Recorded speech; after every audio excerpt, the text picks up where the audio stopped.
নমস্কার বন্ধুরা, আমি আবার চলে এসেছি নতুন একটা ভিডিও নিয়ে। এই ভিডিওটা আমি করছি একদম মানে আমার নিজের চোখে দেখা বাস্তব ঘটনা। অনুরোধ রইল যে ভিডিওটা পুরো দেখার এবং দেখে অবশ্যই আপনারা আপনাদের মূল্যবান বক্তব্য আমাকে বলবেন এবং কমেন্ট করে জানাবেন এবং আমি প্রত্যেকটা কমেন্টে উত্তর দেব। কিছুদিন আগে আমি একটা বিয়ে বাড়িতে যাই। আমার আত্মীয়র মেয়ের বিয়ে ছিল এবং মেয়ের যেখানে বিয়ে ঠিক হয়েছে অত্যন্ত ভালো পরিবার এবং অত্যন্ত ভদ্র, এবং ছেলেও খুবই ভালো কাজ করে। তা পাত্রপক্ষের একটাই দাবি ছিল যে পাত্রর 15 জন বন্ধু আসবে, তাদের যেন একটু আদর আপ্যায়নটা একটু ভালো করে করার জন্য। তা যথারীতি আমরা বিয়ের আগের দিন চলে যাই এবং আত্মীয়র পাত্রীর মা আমাকে বলল যে এরকম 15 জন বন্ধু আসবে, একটু দেখিস। তা আমরা সেইভাবেই অ্যারেঞ্জমেন্ট করি 15 জনের বন্ধুর থাকা খাওয়া, কোনো রকম কোনো যেন অসুবিধা না হয়। এবার যথারীতি বিয়ের দিন পাত্র এলো, পাত্রর সঙ্গে মাত্র 2 জন বন্ধু এলো। 15 জন তো আসার কথা ছিল। এবার আমাদের সকলেরই মনে প্রশ্ন জাগলো যে 15 জন আসার কথা, মাত্র 2 জন এলো। তো বিয়েবাড়ির ফাঁকেই পাত্রকে গিয়ে জিজ্ঞেস করলাম যে কি ব্যাপার, তোমার তো 15 জন আসার কথা, 2 জন এলো।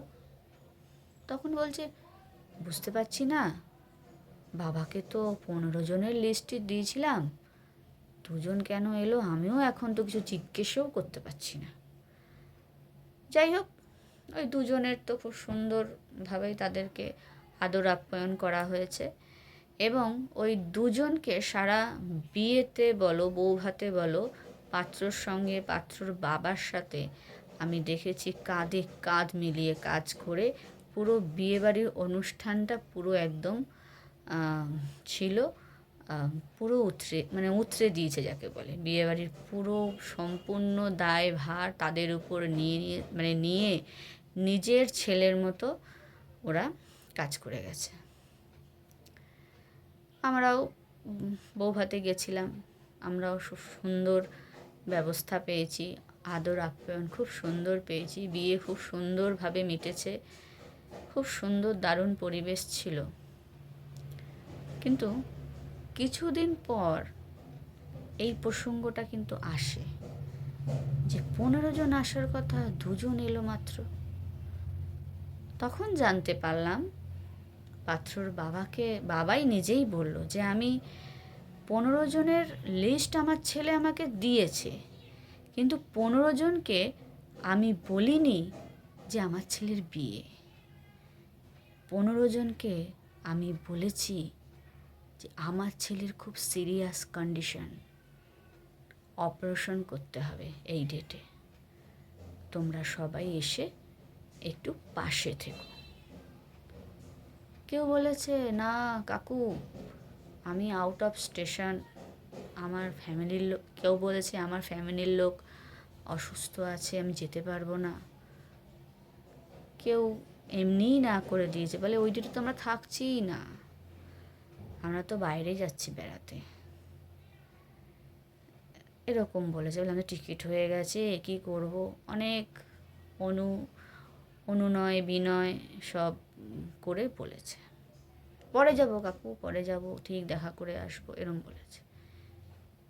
কিন্তু দেখলাম মাত্র 2 জন এসেছে ওর অপারেশনের কথা শুনে, এবং ওই 2 জন কিন্তু পুরো বিয়েতে ওর বাবার সব দায়িত্ব কাঁধে তুলে নিয়েছিল। এইটাই জানাবো বলে তোমাদের সঙ্গে ঘটনাটা শেয়ার করলাম, যেটা আমার নিজের চোখের সামনে হয়েছে এবং যেটা আমি কিছুটা চোখে দেখেছি, কিছুটা কানে শুনেছি। যাই হোক, তোমাদের কি মতামত একটু জানিও, আমি সবার মতামতে উত্তর দেব।